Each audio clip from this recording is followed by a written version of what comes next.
if you meaningfully and really, really deeply know what your audience loves and consistently, by consistently, I mean every single week, if not every single day, show up, this is how you'll win. Another quick tip is just very good script writing. Those first 3 seconds matter. So every word that you use in those first 3 seconds, if it's a word, typically it's a word, it just really matters. It's how to versus how I makes a massive difference.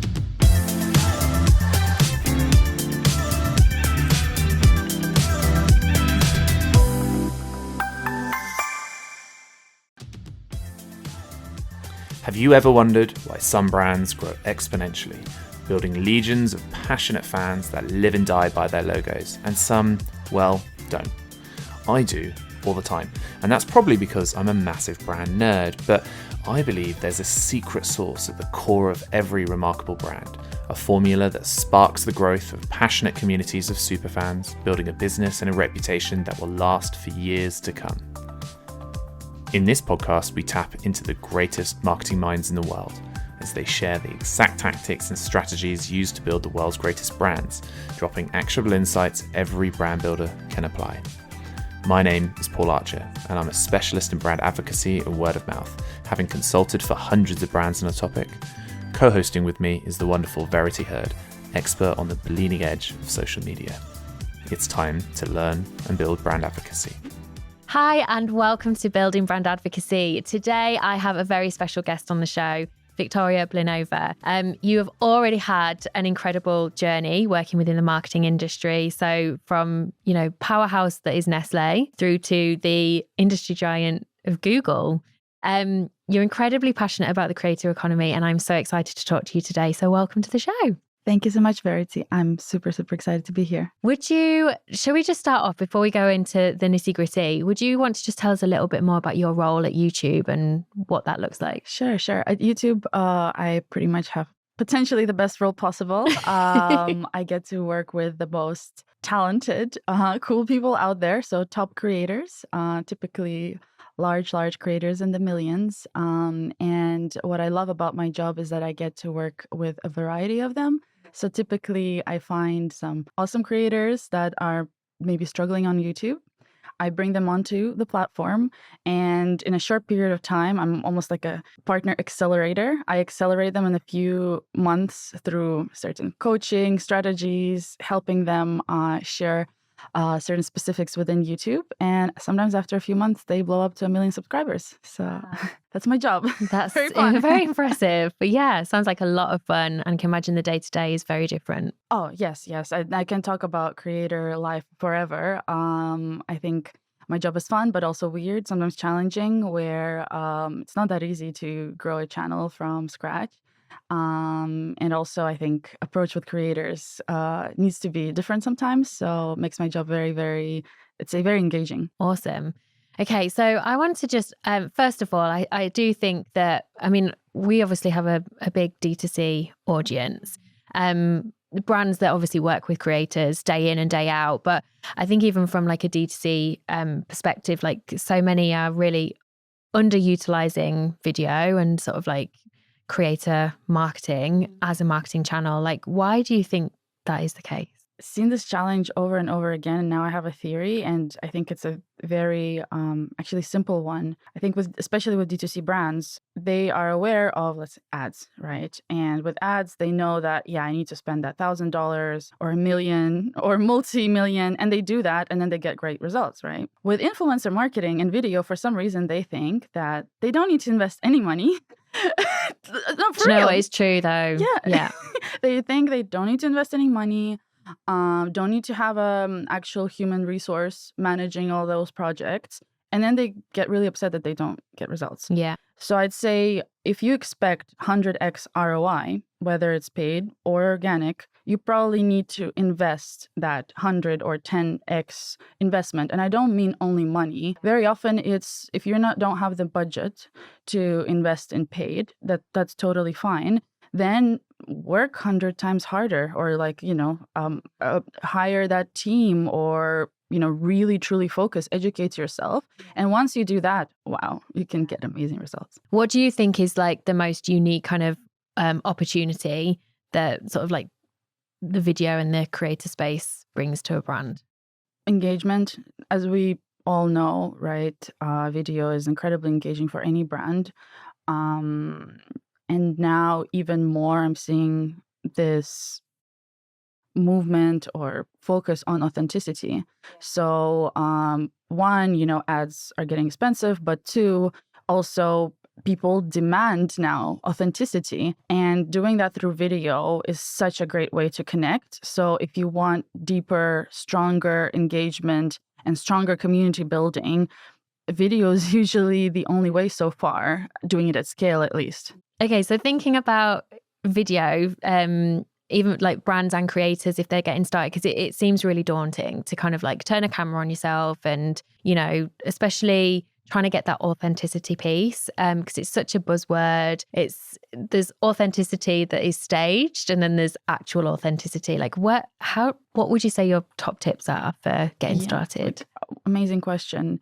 I actually, so many thought leaders also talk about this, and I think I've borrowed for a few and have my own statement now these days is Scott Galloway talks a lot about it as well. So do what you love. So, and do what you're good at. I usually do this gesture, do what you love. Yes, that's great, but that's not enough. Also see what you're good at and marry the two together. So essentially, let's say you know that you love being creative and you love fashion.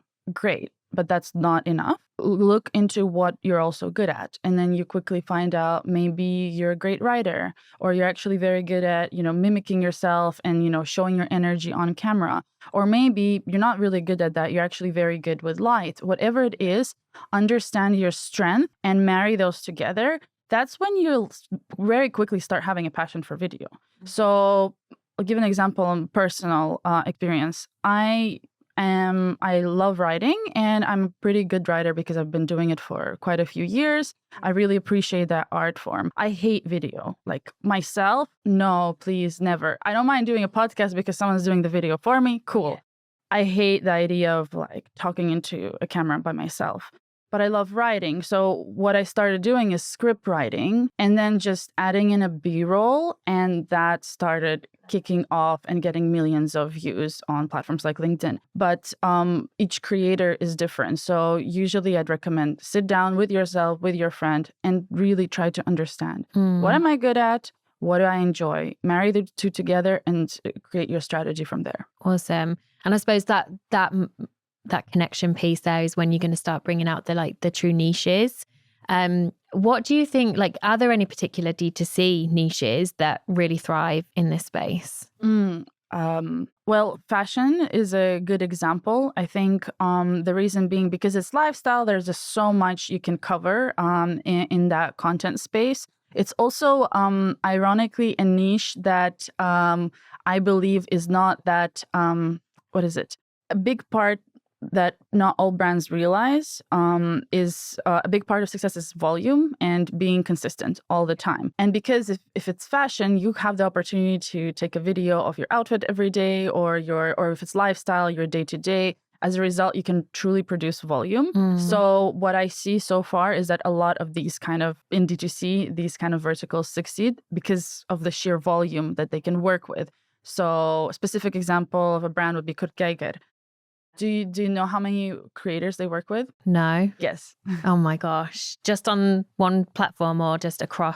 Across, like as a brand. I mean, they're a massive brand, but to be honest, they're not that huge of a company. Like they're not nearly as big as Nestle, for example. No. I would imagine that. A couple of thousand? Amazing guess. Yeah, 3,000. They work with 3,000 creators constantly. And if you think about it, well, they're already a quite established brand, so they really have to do that. They truly believe in that. So imagine 3,000 creators constantly on a retainer.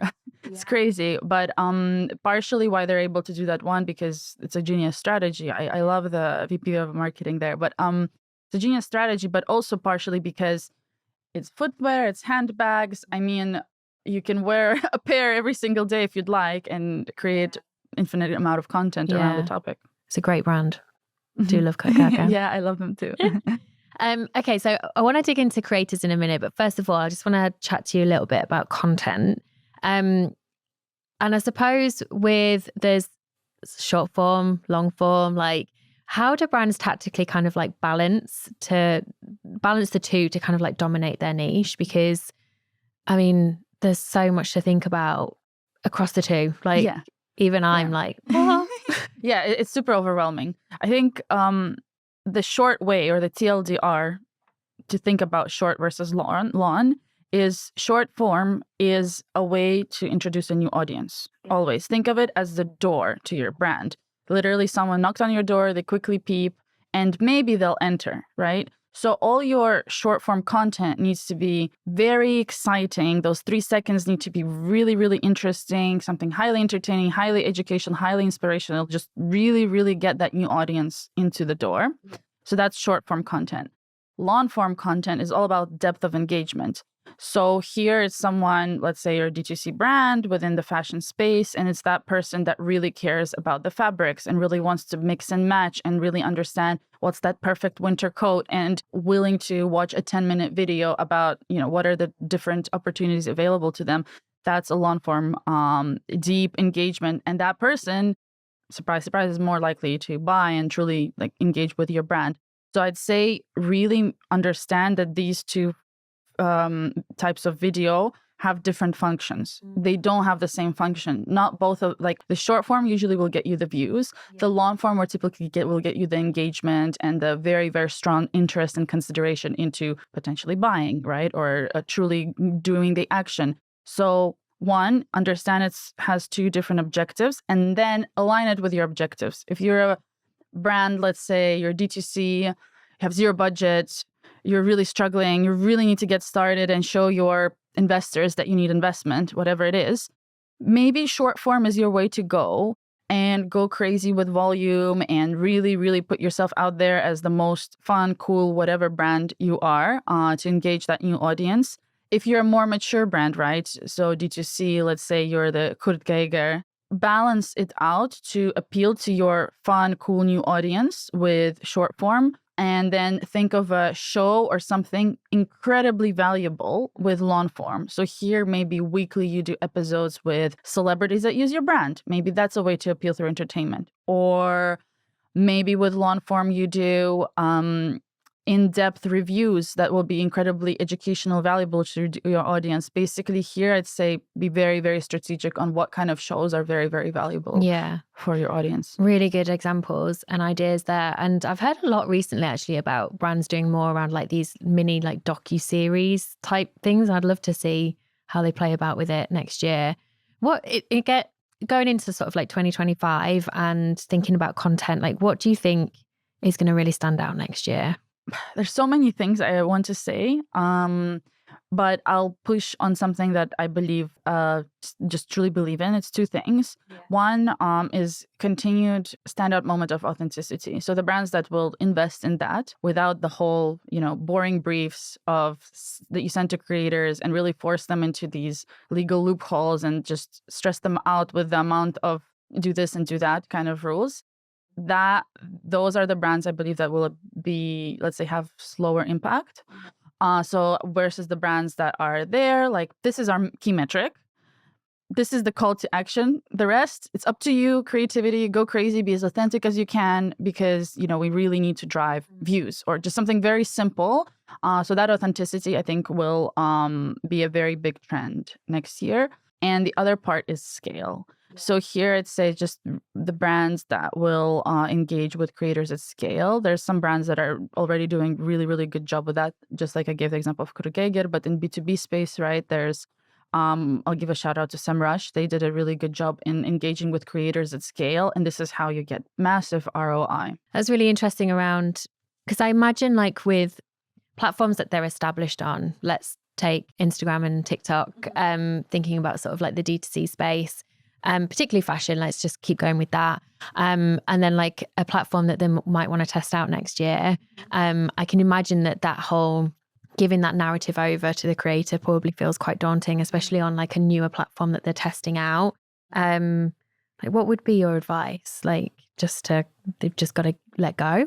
You know what? I struggle with letting go myself on a personal, professional level. So I hate that advice. So I'm going to try to frame it a bit better. Maybe create a process that allows you to let go. Yeah. So here it goes back to resourcing and investment. So if you don't have a full-time, I'm not saying they have to be full-time, but a person who has an influencer management project, for example, and it's not an afterthought after doing 5 campaigns and then as an afterthought, let's give them this influencer management. No. Think of it as this is a massive project we're investing in.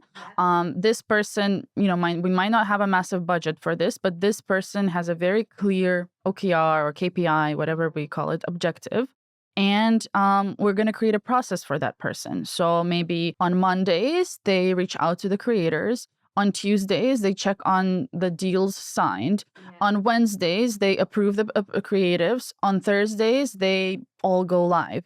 So that way you have just like we have with almost any other process of uploading content or let's say expensing our costs, accounting. We have processes for this. For everything, have a very strong process for influencer marketing. This is when all of a sudden it becomes very easy to let go because you're not constantly stressed about, what will that creator say? No, you know that on Wednesday, you're going to review their content. On Thursday, they're going to go live. And you have this very smooth mechanism. And all of a sudden, you have the time to give them creativity, but also to give yourself peace. Does that make sense? Yeah, it does. Yeah, definitely. I suppose when it comes to like creator campaigns, what do you think is the biggest missed opportunity that brands, when they're analyzing the impact of a creator campaign? When analyzing impact. I touched upon it a little bit, but essentially having one metric, please, maybe 3. I've seen this over and over again, and it's, frankly speaking, very disappointing. I've seen even when a brand approaches me as a niche influencer, big brand, also not even too big to be, let's say, slow, big innovative brand, big startup-ish. And they basically, quote unquote, said that they're looking for reach, but also leads. I mean, it'd be the dream, right? Yeah, I was like, what? But here I was so excited to get this brand deal from this really innovative company. I couldn't believe it. I couldn't believe myself. And then when they asked for the analytics from my side, they're like, yeah, tell me how many leads, how many impressions, how many this. I was like, no, this can't be. I can't believe we're still doing this. But we are, unfortunately, partially because there's pressure from the management. There's CEOs or startups I work with still really lead focused, which is okay. Well, then, okay, if your campaign, just let's prioritize. If it's about leads, then the biggest problem that I see when analyzing, then just analyze leads. Do not look at views, comments, whatever it is, then only focus on leads. And most importantly, brief that into the creator. Tell the creator very specifically, in this specific case, we're going to track you via leads. This is where the creator will hopefully get very creative and very authentic and, make it very clear to their audience that they need to click or they need to buy because that's what the post is all about, whatever it is. And vice versa. So again, when you analyze one metric, and you can have your second and third metric, but they just clearly need to be not important, because that's when you'll get disappointed really, really fast. When you have 3 metrics and none of them performed, it's, as we all know as marketeers, it just doesn't work that way. Yeah, absolutely. I mean, we're even like, just thinking about how what's our core focus? What's the one thing that's going to move the needle? And it is hard in this space, in the industry. Because it means you're probably just going to have to say, well, that means I can't do this. And like, it's such a big mind shift change, but one that will actually be the most powerful. I mean, I agree so much with it. There's so many books about power focus, about 4,000 days. I really love that book. But also in Google, it's quite like a common knowledge where in the company, we're constantly challenged to prioritize things. So very often we say P0, P1, P2.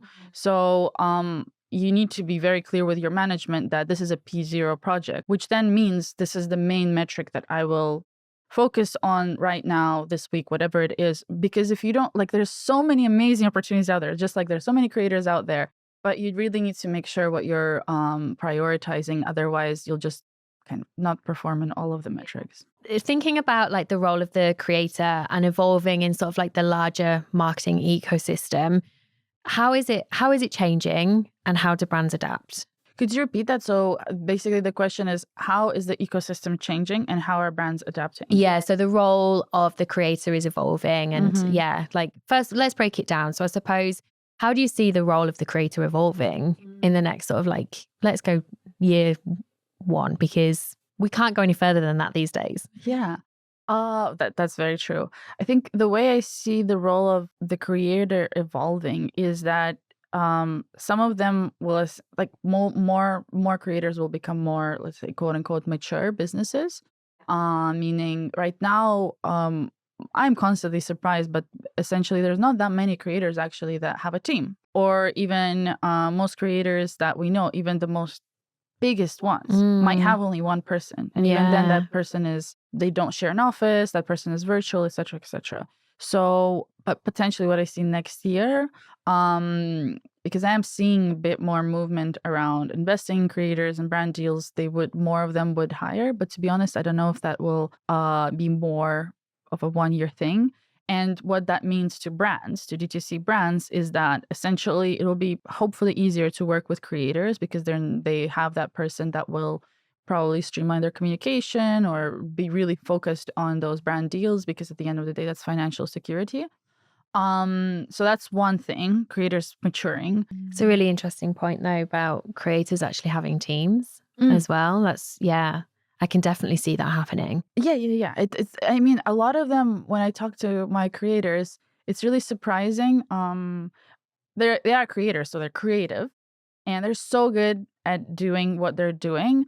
Where sometimes their priority essentially is creation versus the business, and sometimes I tell them, you can hire someone. You need to hire someone. You'll be so much more productive. They're like, no, and they think they don't have enough income to hire someone. I was like, you do, you do. You can, and they have this also, just like brands have this hard time of letting go of their process. And very often I tell them, well, focus on the creative process, but that other person can take your content, cut it up, put it on many, many different platforms. Make your life so much easier.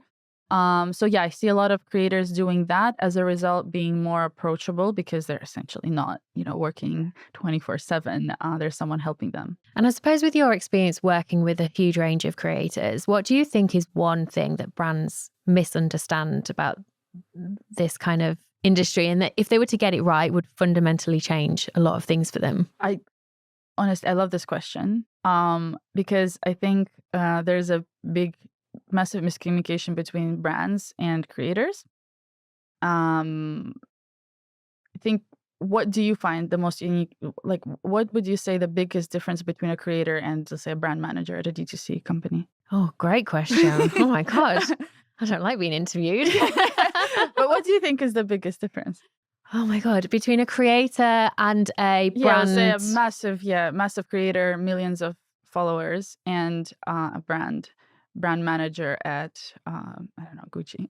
I suppose there'd be a lot of difference. Is there? But the number one, the number one, this is where I often see the biggest difference. Oh my God, I can't pin it down. There's so many things are going through my head. But then I think of it and then I'm like, no, because a creator would be doing that. Yeah. Okay. I'll point it out. At least that's what I really firmly believe in. Brand managers in a 9-to-5 job, creator either never had a 9-to-5 job or very willingly left it. And a lot of people, I think the stereotype is, oh, the creator left the 9-to-5 job because they are making so much money and they're such a creative genius now they left. Probably true, but also a lot of them left because they hated the 9-to-5.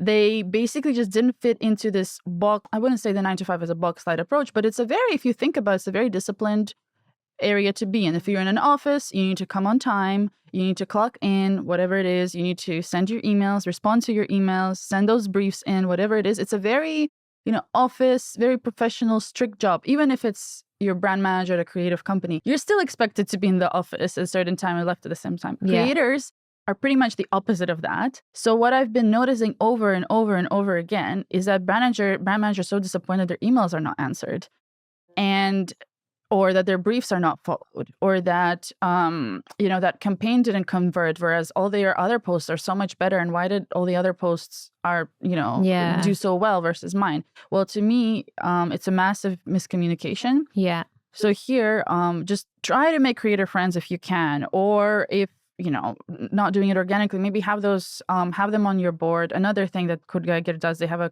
creators on their board and they advise them a little bit.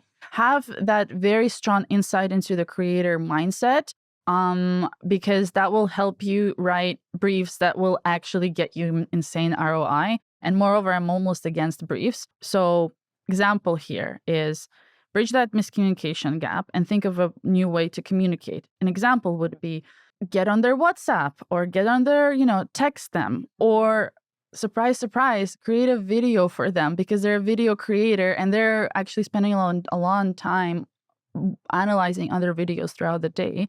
So when I send it like a selfie video to a creator and I tell them like the instructions, I get so much more responses and such much more engaging content, because they're like, oh, you sent me a video instead of sending me a boring email with like 100 do's and don'ts. Instead, you chose to communicate the way I communicate. And that, I think, is the biggest gap. So if you have an in-house person or whoever agency that adopts a communication style that works for creators, it can be just incredible ROI in terms of the type of content they'll put out for you, hopefully. I love that. That's really interesting. And I would never have, I get the 9 to 5 thing, although I do think a lot of creators, I've got friends in the space, and they didn't leave necessarily their 9 to 5 because they could afford to. It was actually one of the biggest risks, especially the ones that treat this and actually do a really good job at it. They had to do it. They had to go full time being a creator. And you can tell the ones that really have the passion and the love for it's an art form for them. So yeah, I get that. But yeah, really interesting viewpoint. I love it.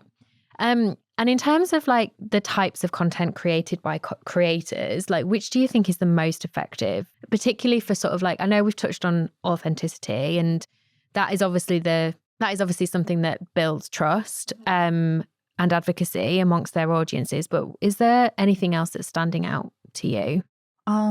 What's standing out to me is when a brand or a creator truly knows their audience. So I can't share best practice right now. This is what will get you viral.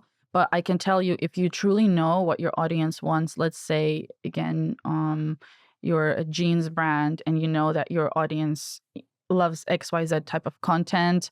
These are the best-selling products. This is the color they hate, the trend they love, whatever. If you meaningfully and really, really deeply know what your audience loves and consistently, by consistently, I mean every single week, if not every single day, show up, this is how you'll win. Another quick tip is just very good script writing. Those first 3 seconds matter. So every word that you use in those first 3 seconds, if it's a word, typically it's a word, it just really matters. It's how to versus how I makes a massive difference, because how I is a lot more authentic, a lot more personable. How to sounds like you're trying to be smart and trying to be that thought leader that no one really wants. There's so many of us. Yeah, we're all, I make that mistake all the time. And I think that the how I've heard from LinkedIn creators as well. I've heard this hack a lot. There's a lot of these, just every single word really matters. So maybe write that script very meaningfully. Don't get discouraged. There's AI that can help you optimize it so well right now. But just know that those little details really, really matter, especially in the first 3 seconds, for long form in the first minute, because that's your little invite into the video. And if you get it wrong, no one's going to come because the invite is a bit weird. I don't know. Yeah. I was going to ask you actually just really quickly on sort of AI and whether you do see it, particularly in this conversation of being really authentic. I feel like we're saying authentic too many times. But yeah, do you think AI is something that they should be tapping into, brands and creators? Yeah. So here, I can't comment that much about AI, but essentially it's a tool. And it's a tool that helps you optimize content really fast, focus on those little details that you might not see, and helps you scale, right? You can write 10 scripts immediately, whatever it is, right? So if you're not using that tool, like I actually quite often tell my creators that then that's a challenge means you will be 10x or 100x slower. So just obviously don't let that replace your creativity in no way. Just use it just the way you would use Microsoft Word or Google Sheets, whatever it is, to have better formatting. Yeah. Same thing, but do learn to use the tool. Yeah.